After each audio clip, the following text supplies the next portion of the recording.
you can grow to be a millionaire in all 6 aspects of health. That's right. We're on a mission to teach the world for free how to grow to be the healthiest version of themselves.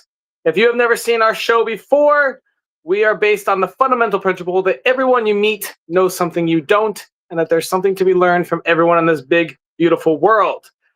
We do episodes on all 6 aspects of health, from not just your financial health, but also your physical, your mental, your social, your spiritual, and today we're focusing on your intellectual health.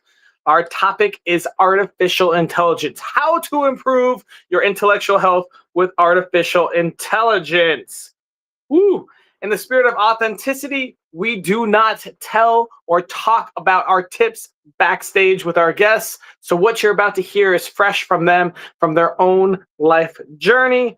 Audience, this is a live show. Please comment, engage, ask questions. When you guys ask questions, we also ask them out loud, live on air, so that our guests can answer them for you. So feel free to get engaged. If you want to be a guest on our show, we would love that. We're dropping a link right now for you to sign up. We believe everyone has something to share, so I think you should be a guest. Your knowledge with the rest of the world. And if there's something in your life that's a little bit tough, maybe you're a little lost, please shoot us a topic. We love topic ideas. We will go out and find 3 awesome guests that have expertise in that topic to come and help give you advice on how to improve. I also love talking one-on-one for free growth consultations. So if you want to hang out with me one-on-one, there's a link being dropped right now. Come sign up, say hi, and hopefully I can help you out somehow. Woo, brand new announcement for like our 3rd or 4th week. We officially have merchandise. We have awesome shirts for sale and mugs and calendars. I would love for you to come and share some of your Millionaires Are Made apparel pictures with us. I'd love to see you live in the world with a shirt on. That would be super sweet. So feel free to go check that out. Sponsors. This show, we've got 4 awesome sponsors. First off, we have Jesse Lewis, who's an unforgettable entertainer. You can hire him anywhere around the world. He's a comedy hypnotist. Also very, very smart. You should check him out. His link's being dropped right now. Next up, we have Sarah Jones. Sarah was in a very, very tough spot with her husband. Their marriage was failing, their finances sucked, and so she followed one of the big wig companies for debt, ended up screwing her over, and now she focused her entire life financial coach while she travels the world in an RV with her husband. You should go check her out and learn how to live a little bit healthy. The next sponsor is Craig Sikowski, who's a human behaviorist, helps entrepreneurs discover their true identity, purpose, and achieve growth in business and life. Go check him out. Craig is one of our smartest people we've ever met. And last but not least, is certified health and nutrition specializing in the prevention and reversal of many chronic and autoimmune diseases a lot of people claim are not curable. Yeah, you might want to talk to Samir if you've got something that you think you'll have the rest of your life. After years of declining health, he discovered the healing power of traditional eating practices, which transformed his life and his family's well-being. Now he helps clients reverse a lot of autoimmune conditions naturally without medications. And he's currently now pursuing another degree. It's a PhD in anthropology in South Africa, and he integrates all his academic studies with his coaching to offer a holistic plan for health. Samir is awesome. I would definitely check him out and say hi. And that will bring us to our first guest about intellectual health and artificial intelligence. Let's bring Henry out here. Henry, tell us, who are you? Hey, Austin, thanks for having me. My name is Henry Waneri. I'm from Nigeria. I'm Canadian, but I operate between Canada and the US. I have a home in Atlanta, and I do have a home in Toronto here. I'm in Toronto right now. I've been a pastor for 35 years, but recently I transitioned into getting out and traveling and speaking and helping humanity as much as I can. And that's what I've been doing now for about 5 years. I've been to about 66 countries, and I am scheduled to another 6 this year. 66 countries in the last 5 years? No, 66 countries in the last 35 years, but... Oh, okay, cool. All right, you got 6 more this year. All right, so when you travel, what do you do? Well, so what I try to do is organize programs, organize speaking events, and I gather people. Sometimes I travel with, like whether it's health or medical supplies or just food and stuff like that. And so we hold like events where people come in and take stuff, and then we do. I take some friends with me sometimes, mental health diagnosis, or we just do medical health reach out, depending on what the law of the land, allows me to do. So what I do is before I travel, every time I scoop up as much as I can, ship it, and then go after it's there. So All right, very cool, very cool. Well, I've got an important question, Henry. yes, If please. I wanted to improve my intellectual health with artificial intelligence, what tiny tip would you give me? Whew, very good question. I Before I say anything about it, I want to say first of all that one of the things we have to deal with is this apprehension we have towards artificial intelligence. There's a lot of apprehension about it, a lot of skepticism about it. And so if you approach it with skepticism, you're not going to benefit much from it. And I'm not saying throw your intelligence away, throw out your creativity, but don't come at it with some skepticism. And those who discover anything don't discover that thing if they are afraid of it, if they are skeptical about it. So first thing I would tell anybody: clear your mind, clear your mind, clear your mind, clear your mind. That's the first. And the second thing I'm going to say is find out if anybody says they've done something with AI, find out what they did with it. For instance, I just did a research recently on how AI is computing quantum physics and quantum mechanics and stuff like that. How is it able to calculate things like that? And tweak that to my field, figure out how that can work for you. And that's maybe the biggest tip I'll give anybody. There's a lot more I can say. Go and read people who write prompts and figure out what words they use, what's the science behind their prompts and stuff like that. But the best one that I would say, just go and find somebody who uses, because most of us, our introduction to AI is on the peripheral level. AI is able to do so much more. People are finding out cures for certain sicknesses by computing numbers and, algorithms of AI. What would have taken scientists, they say billions of years, is being done in a few minutes and hours. So if you Okay, take good what point. AI can do in that field and bring it into your field, it might be able to help you. It has helped me a lot, and maybe hopefully I'll share some of it with you later. Okay, tell me this: where on your life journey did you learn all of this? What have you Actually, been up to in the AI world? Actually, it was 2 years ago. Um, I found out, I was a bit skeptical about AI as well, but I found out that one of the things we were all afraid of was AI stealing our creativity. And I realized that Right. Okay. I can retain my creativity because one of the things you would hear about AI is GIGO, GIGO, garbage in, garbage out. AI depends on what you feed it. And so I gave myself a challenge that between 2022 and now, I was going to write 20 books, and I was going to use AI to write those books.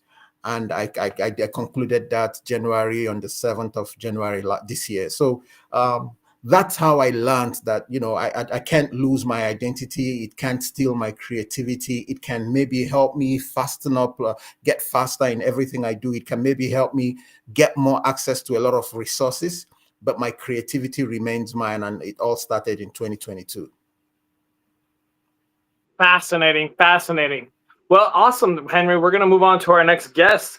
Can't wait to bring you out for the round robin and hear some more about you. Next up, we have Donna. Hi, Donna. Austin. Hi, Donna. Donna, who are you? I am Donna Epidoni.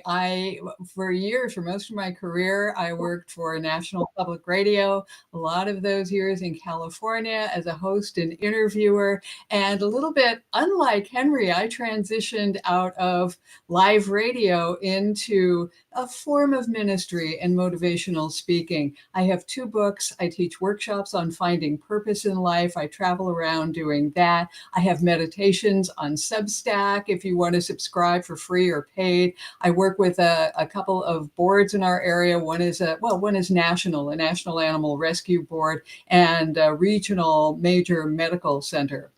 And that's pretty much who I am.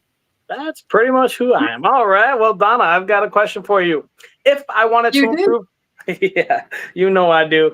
If I wanted to improve my intellectual health with artificial intelligence, what tiny piece of advice would you give me?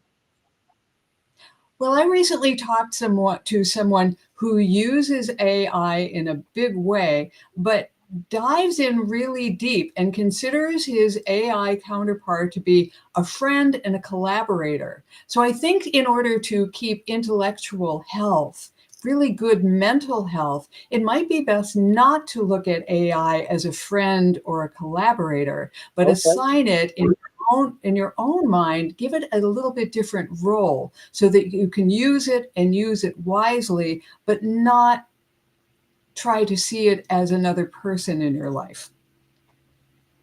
Okay. Now, All right. I, as a semi-retired journalist, a former journalist, I don't use AI for writing. That's my choice. I know a lot of people do, but I like to Same. continue to expand my work as a writer. I like to use my brain and my intellect for that. So I don't use it to write for me, but I love AI as a research tool to find out what other people have written, to find out how various ideas can be used. In my case, because so much of my work is public, I don't want to worry about plagiarism. If I'm accidentally tapping into something, Henry Okay. pointed out, it's not likely to have anyone's words on there, but I want to make sure I don't use anyone's words and steal that. But there are so many good ways to use AI in research, in building audience, in getting ideas, in understanding concepts, and just in expanding my own mind. I do, by the way, use it for teaching because that's an area where when I'm in front of a classroom or a workshop, I can tap into AI in advance when I'm planning the lessons and the workshop and get some ideas on best practices in front of groups that maybe I hadn't thought of before. So I find it very valuable in that context. Very cool. Very cool. All right. Where in your life journey did A lot of it came from live broadcasting because when you have to think on your feet all the time, as you know, doing this show all the time, when you have to think on your feet, is it really an opportunity to tap into AI and say, hey, give me an idea? What should I do over here? You Very have to true. trust your instinct. You have to know yourself. You have to be ready at all times. So, and a lot of journalists don't use AI. They're just not into that practice at all. So learning not to use it was also the key to learning how to use it. And that's helped. I think that's helped a lot. Fast going. No, I feel like I've learned a lot from that life journey, being able to use it wisely and being able to use it not only for my emotional and mental health, but for keeping my audience in mind as well, making sure that the people who know that they trust me are also using AI wisely. I love it. I love it. Thank you so much, Donna. We're gonna move on to our next Sure. guest now. Next up, we have Sam. Sam, tell me, who are you?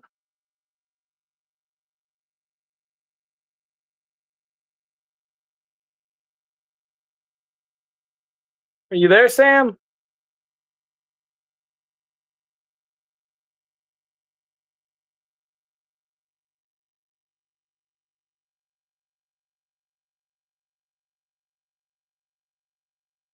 You with us, Sam? All right. Looks like Sam might have lost connection, so we will move on to our round three.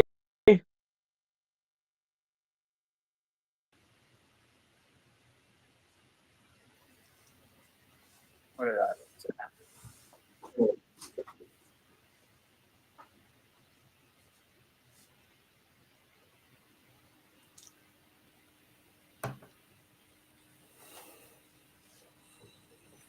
as well. All right, Henry, can you quickly refresh what your tip was for us? Yeah, I was saying that one of the things you can do to improve your intelligence with AI is to find out what some big gurus are doing with AI and see how you can apply that in whatever you're doing with AI. Push your ability to use AI, push your knowledge of what it can do for you, push the limits, and watch it give you back some very great stuff. I love it. Donna, what are your thoughts on it? I think that's a great tip. I think that's a very nice way to make sure that we're using AI wisely. And you can hear, I hear a lot of wisdom in what Henry talks about here. I hear that he's done this, he's thought about it, he has used it in a way that he's really speaking from experience and realistic experience. I agree with that. I agree with that. Sam, are you with us now? Looks like you might be muted.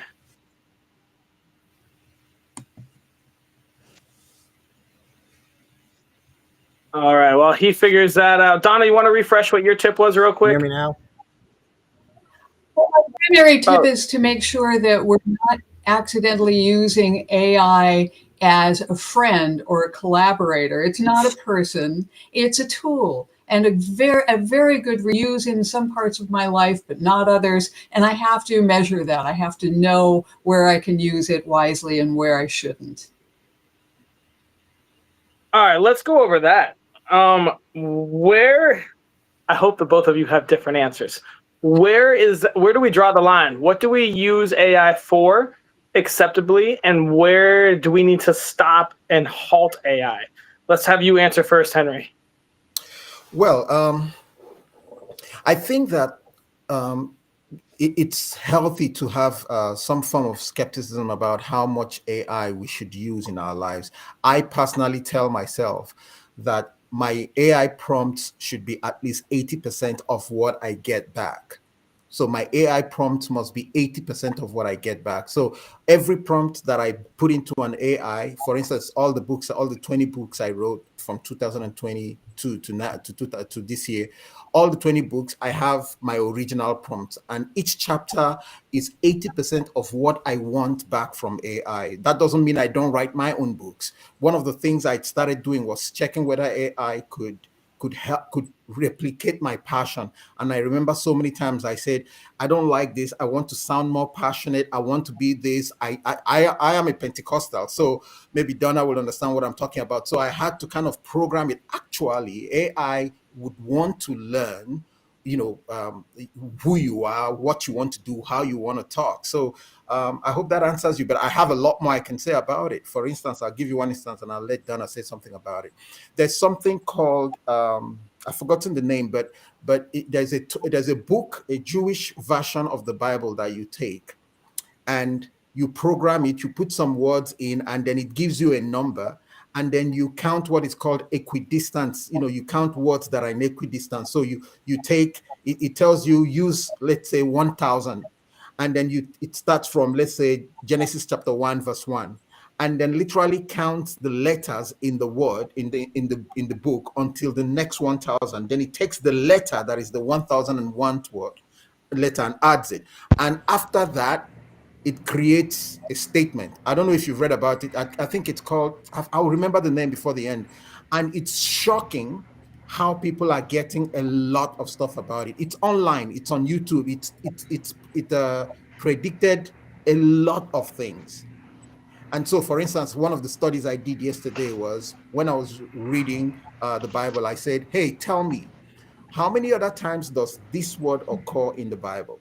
And I want it right away. I can go do it the old way by Okay. going to a chain reference, but just ask it such mathematical questions and see if there is a reoccurrence, if there is something about it. Because ultimately, for Christians, we know that God uses things in certain numbers for a reason.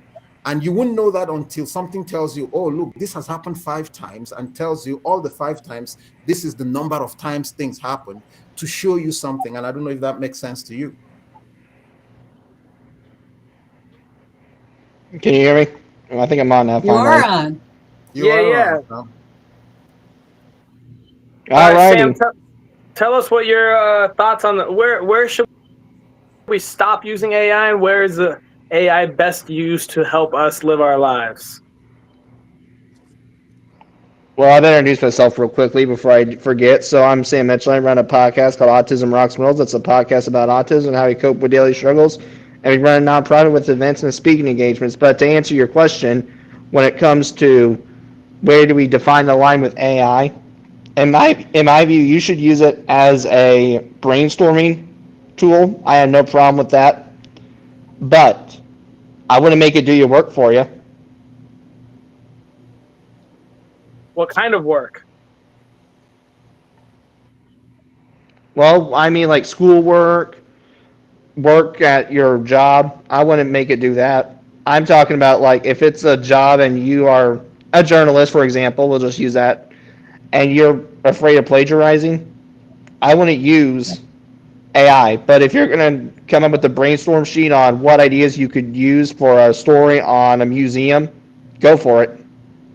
You can use it also in what direction you want to take your story. I think that's great. Okay, so it's good to finish your thoughts.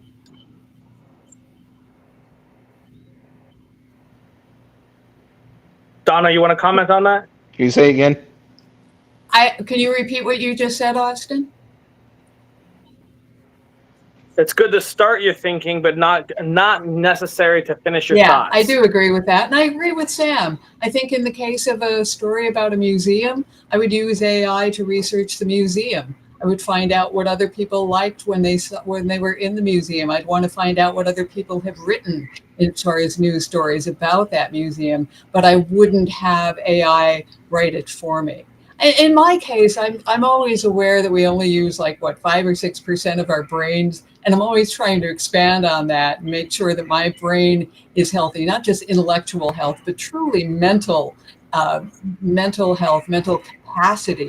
So I'm always looking for new ways to stretch myself, and that's why I think using AI as a tool, as a journalist, but not as a writer or a collaborator, is best for me. And I think you'll find that that's true of a lot of journalists. And that, by the way, I I like it. Henry, disagree with what go ahead, Donna. Go Henry ahead. said something earlier that I think is really important, how he uses AI to, and how he uses his prompts so that the AI tool he's using can really grasp his style as a writer and as a speaker. That's a critical way to use this tool and a very helpful way to use it. It also matches the whole motto, the whole intent of what you do here, Austin, by recognizing that everyone knows something that you don't. And so whatever is in AI, yeah, garbage in, garbage out, but there's a lot in there that's very useful if we know how to tailor it for our personal use. I think that's the toughest part, is trying to tailor or harness its power to what you need. Henry, let's talk about that a little more. You said you put 80% in your prompts. So does that mean you write like 80% of the chapter of your book, and then you ask AI to kind of do 20 more percent, or uphold it, or change it a tiny That's bit? a Or good way to say it. I don't know if I'm going to trademark that idea, and make money out of it, because I don't think I've had too many people talk about it. But one of the ways we can sanitize this moral guilt we feel about what AI is, how about we put a standard of how much of our own input of our intellect into AI is original? For instance, as Christians, I believe that there are four levels of intellectualism. There is original intellectualism, there is transferred, there is discovered, there is learned. Oh, I said four, there's five, and then there is inspired. You know, AI never has anything oh, original. AI does not have any original. It can never discover any new laws. It can discover things by working with laws that are available, but it never discovers any new laws at all. So maybe what I told myself was, to not feel guilty that AI wrote my book for me. My prompts have to be at least 80 to 85% of the sum total of the chapter. So I have written most of the books. What AI does for me is my my P's and Q's. Maybe putting it easy, simply. I Yeah. like it.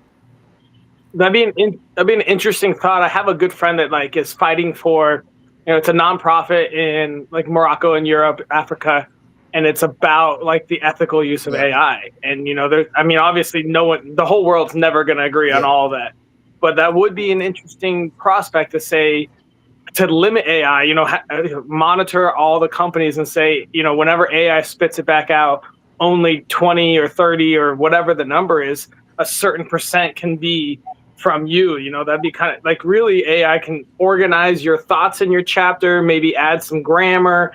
And then like, if you need a new tone, like you had said, hey, I need a little more passion in this. And, maybe I just typed it up just to get it done and add a little more voice in there based on my previous Just so you chapters. know, that might I be, have never yeah, been satisfied with how much passion AI has given me. I have never been. So that's probably a good point. I have That's never been. probably I a am really good naturally very point. passionate, and AI has never been able to replicate things the way I want to. So I basically have to go back and do some natural writing on the book, to feed it what I want it to be, either at the end, in the middle, or somewhere, just to give it naturality. But what I was telling you about, I went and plugged it in AI. I said, what is Bible prophetic medium that uses equidistance calculating? And it said this to me: the prophetic medium you're referring to is known as Bible code. Or it's also called Bible Torah code. code. It is a method that involves searching for hidden messages with the Hebrew text of the Bible using equidistance letter sequences, ELS. This technique involves letters at equal intervals, e.g., 50th letter, to reveal hidden words and phrases. Then I asked it, what are the most famous predictions that have been made through the Bible code? And here's what it says to me. The first one: the assassination of Yitzhak Rabin in 1995, World War II and Hitler, 9/11 attack, tsunami of 2004, Chernobyl of 1986, and it went on. There's about 70 something predictions it said that were known before then by the Bible code. So I don't know how original That's that. Yeah. fascinating. I'm interested to see if people use AI. I mean, I assume they already are to figure out more potential future I assume disasters. they are. I I'm sure. assume. It sounds like I'm going to go down a rabbit hole on that one, Henry. Thank Yeah, a future episode. There goes the rest of my day. There goes the rest of my day. All right, real quick, Sam, I got two questions for you, Sam. What do you use AI the most for? And I guess let's ask, what am I trying to say with the second one? So you said earlier that you don't want to use it like for plagiarism reasons, this or that. I guess, what is your biggest fear of AI, Sam? The biggest fear I have is we're going to lose creative thought process and our creativity. Most human beings, but I think before AI, were creative. But now all you got to do is brainstorm ideas on AI. And it's a good tool, but it comes with a price. And I think the price is we're going to rely on it too much. I think if we continue to use it the way we do for schoolwork. I mean, I just ran into it the other day. My mom's actually a teacher. She teaches 8th grade English. She ran into a sentence where the student literally used AI. But I also think too is, with me, I'm in that generation where I'm in the middle, where you try for a little bit, but if you don't know, you don't know. So what do you do if you don't know? Be stuck there forever? No, I'm going to go use AI. Right. One more question for you, Sam. So you say that it may stifle creativity. Is there a possibility it might actually enhance creativity? So let me give you an example. I have a good friend that's an artist, right? So they can spend like 2 to 3 days doing like a water painting or something and make this beautiful painting. But they have now started dabbling in doing AI art, so they can kind of get their image done online with AI and then figure out if they want to actually paint it or not. What are your thoughts on that? Well, here's the question. Let me ask you the question back. Are they doing the whole work for them, or are they also doing something as well? What I don't want is like that person, the artist, just to be typing in AI, okay, do this picture for me. Okay, no. They can be like, all right, can you start a picture for me? Can you give me a concept and idea of this picture? And then maybe I finish out the rest. Okay, that's fine. So for them, I mean, not necessarily just them, but AIR is a. I mean, I don't know if you remember the whole NFT thing craze. I mean, NFTs still have their place, but AIR is a whole industry almost where you create it through AI, and I guess you would have the prompt, so you could recreate it if you wanted, but you create a piece and then you can sell the AI art, and it's like a whole new brand of art, and so artists can actually create more faster and still have it hopefully hit their goal. Yeah, I don't know about that. I don't know if I'm not happy about that existing because they didn't do the work. Well, they still have to come up with the prompts and tell it, hey, monkey eating a banana exploding. Here, I'm trying to, say artists are trying to do like a political message. A lot of artists like to add it in their social commentary. So I don't know what the hell a monkey banana exploding has to do, but let's just say they're pointing out something. You can do it a lot faster rather than spending 3 weeks putting on a piece of paper, and the exposure is different. You can take a picture of it and put it on the internet and be like, I painted this. But within an hour, you could have an AI art piece that has a social commentary and spread it all over the internet. Thoughts on that? That's a fair point. Okay. I mean, as long as there's a point where they did the work, okay, then whatever. All right. I can hear that. All right, we had one comment we're going to answer real quick. Oh, right here. That's what I'm looking for. Can we make this All right. Do you think AI will ever be able to fully replace human creativity? This is for everyone. I think it could get to the point where we allow it to try to replace our human creativity. I'm not sure if it will ever be capable, but I think the line is not necessarily just its capability, but how much power we give it. So real quick on that note, I guess the question is, I think Henry said that the AI can never like create new laws, create new stuff. I don't know if I agree with that. I think if you really pushed AI, it could create brand new stuff. I mean, obviously right now it's limited, but I think we're only 5 to 10 years away from where it's like, hey, create an art piece about the astrology of this and relating to ancient kingdoms, and then it could do something like that. I guess I don't know. That's a great. So God dang it! This show's gonna take way too long. You a minute there, Austin. Let me argue you. First of all, original knowledge can never be duplicated. Impossible. Okay, original knowledge can never be okay, because AI has to learn it from humans. That's what you're saying. AI's knowledge is simply based on the knowledge we feed it. Basically. Okay. And what it is. Do you think that'll ever change? What it is able to do is because we basically have the raw materials for everything we are able to do right now. It's just that we haven't gotten to the place where we are fast enough. That's one thing AI can do for us. It can speed up our calculations, speed up our discoveries. That's the only thing. So if it tells you something that will blow us away, it has just been able to do it faster. And that's one of the things. There was a question you asked, Sam, what can AI take away from us? What can it steal from us? It can steal our process.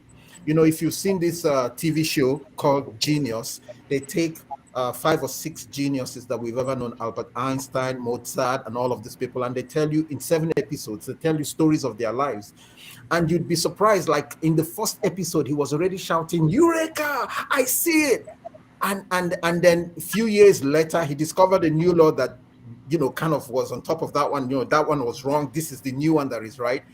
That's what AI steals from us. AI takes us from beginning to the end without the process, without letting us experience, oh, this is the one that was right. Oh, and then after 50 years, we discover a better law of thermodynamics or whatever. The AI will do that. So it has stolen that process of discovering knowledge, discovering intellect. AI will do that. But if you leave us, I don't know. I'm going to sound a lot religious. Do you know Adam was about 969 years? Austin, if I give you another 300 years, you discover a bunch of stuff, only that AI will do it for you in the next 5 minutes on your phone. That's the difference. So live longer, you'll discover a lot of things. Right. I would love to come back Let me. here. We got to wrap. Okay, go ahead, I was Donna. just Go going to ahead. say, this whole conversation, I would love to come back in 50 years. None of us will be here. But I'd love to come back in 50 years and listen and read the history books. Read what's being said on AI, about AI. How did it work out? Where did it go bad? Where did it succeed? There's so much here that we're trying to predict. I'd love to know how it works out. I wish we could find that, like zip into it and find out.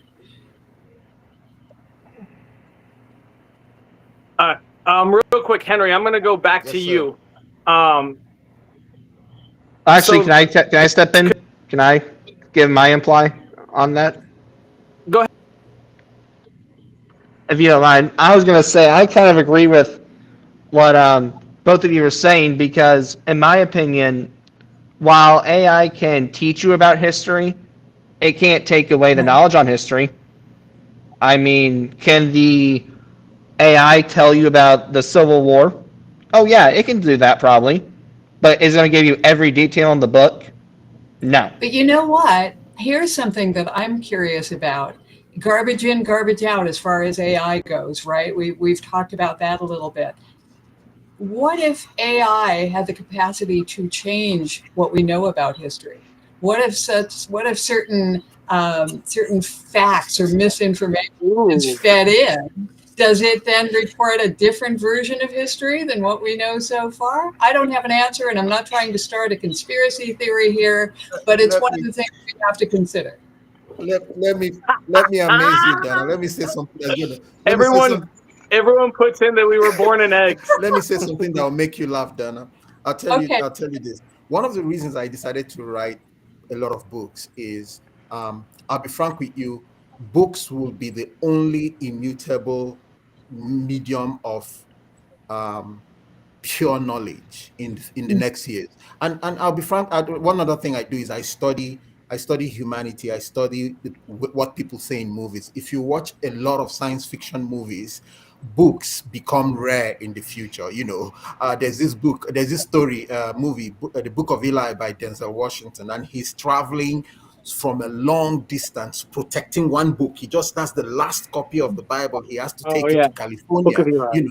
And if you check it, Demolition Man, everybody's going around destroying books. There's another one, books. So because people can go in and change it tomorrow. So put knowledge down in books. I think one of the things Elon Musk wants to do is to open a library en masse. So AI may change everything we know about the past and the future, but our books will be the only thing that will retain our knowledge as it is, or tell us what history has been and what will be in the future.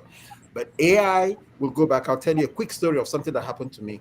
I was researching foster parenting around the world, and then I felt, let me ask AI some questions about it. So I asked AI, actually Google Gemini, and I use anyone I feel like at the time. So I said, hey, talk to me about foster parenting in Canada. He said, oh, well, there's about 30 to 40,000 people every year who are foster children and stuff like that. And I said, okay, give me 2-3 people who are very popular, successful Canadians who were brought up in foster care. And he said, oh, there's this guy, Nick Furr. He was a black man adopted by 2 white parents. And then he, faced a lot of racism and all of that. And then he played for Oilers, and then he was inducted into the Hall of Fame in 2003. I said, wow, that's an amazing story. Tell me about 2 more people. And then he tells me about 2 more people. And then I wanted to copy it and put it on a document, and it was gone. So I said, hey, Google Gemini, where is the story you told me about Nick Furr? He said, I'm sorry, I never told you any story about Nick Furr. I'm telling you. I said, wow. I said, no, you told me about Nick Furr. You said he was born a black man, adopted by 2 white parents, faced a lot of racism, and then was inducted. You gave me dates and specific information. I said, he said, oh, I'm still machine learning and all of this. I might have made up that story. I'm really sorry. Oh I my said, I'm telling gosh. you, I said, okay, so the other two people you told me, are they made up story? He said, no, those two are real. Those two are real. I said, so why did you make up the other story? He said, Henry, I don't know why I did it, but I did it, and I apologize. I'm telling Oh you. my God. You got to screenshot that. That's I did the That's insane. video of it. dangerous. Oh I my did. God. There's a video. There's a 5 minutes video of all of this. I will send it to you later. Oh, Oh, wow. please do. That's insane. That's the danger. All right, guys, we got to wrap this show up. We are way Oh, beyond. It's now time for our daily challenge. We need to come up with a task or series of tasks that takes less than 5 minutes a day, costs $0, and is available to anyone in the world. This is the tough part. Available to anyone in the world, from South Africa to North Korea. What ideas do you guys have? available to anyone in the world, I would say Yeah. investigate one word or one phrase that you pick up. If you have access to AI, you can use that. If not, you can use some other research tool. Pick up one word or one phrase that you never knew before and use it with somebody. Find a good way to find the context and share that with somebody who you're talking to. Do that every day for a week. Okay. All right. Come up with a new phrase and use it in your daily life. Yeah. How do you find the new phrase? I guess you could ask AI if you wanted, or even ask Google. Or you could ask AI or Google, or as you're researching something else, maybe you'll see a phrase that you didn't know or a word that you didn't know, and you can pick up on that. It might already be in the context of what you're investigating or what you're researching, and you're just picking it out and using it rather than letting it slide by. Okay. All right. Any other thoughts to add to our daily challenge? So, is the challenge a general challenge or with regards to AI? Regards to how to improve your intellectual health with AI. Okay, so there's this I just started recently. Um, Especially if you have AI, a GPT on your phone, um, give it instruction by audio and tell it to give you your answer 5 times. So repeat it 5 times. And here's what I do. I say, for instance, um, somebody has written a book about this. Summarize it for me in five, like in 100 words, and then read it back to me 5 times so I get it. And then put the phone down and let it just read it back to you 5 times. That's so powerful. The power of repetition, the power of impartation, and all of those things. It just sticks in your memory. That's one very powerful way of improving your intellect with AI.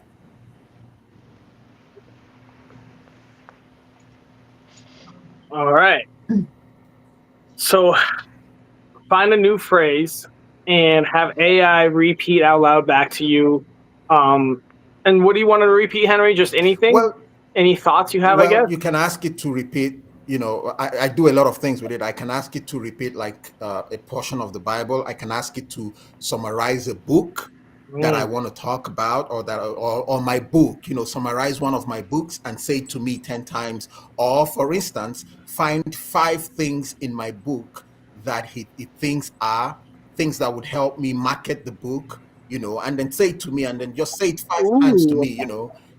And especially if you want to update it, say 5 things in my book that are trending that I can use to attach myself to what is trending now in a certain field. Say it to me 5 times, and that's a very huge tip. Smart. Yeah. I like that. All right. So let's just try to keep it simple. What we'll do is we'll have you'll learn a new phrase, and then we'll have your whatever AI tool you're using, whether it's Gemini or Grok or I don't even know the other ones, Bard or ChatGPT. Have it just say it back to you 10 times, whatever that new phrase. Yep.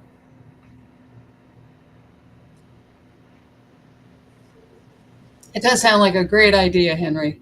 Yeah, I think we've lost Austin. So maybe Sam, if you can go ahead, tell us your own tip. Yeah. Yep. So what's your I was tip? gonna say my tip might be kind of basic, but I think it can work. That is, use AI to look up autism, because autism, it's really important. People need to know about it. Yet there's still people who It's not affecting their lives yet. They don't want to do any digging into it. Well, I'll be honest with you.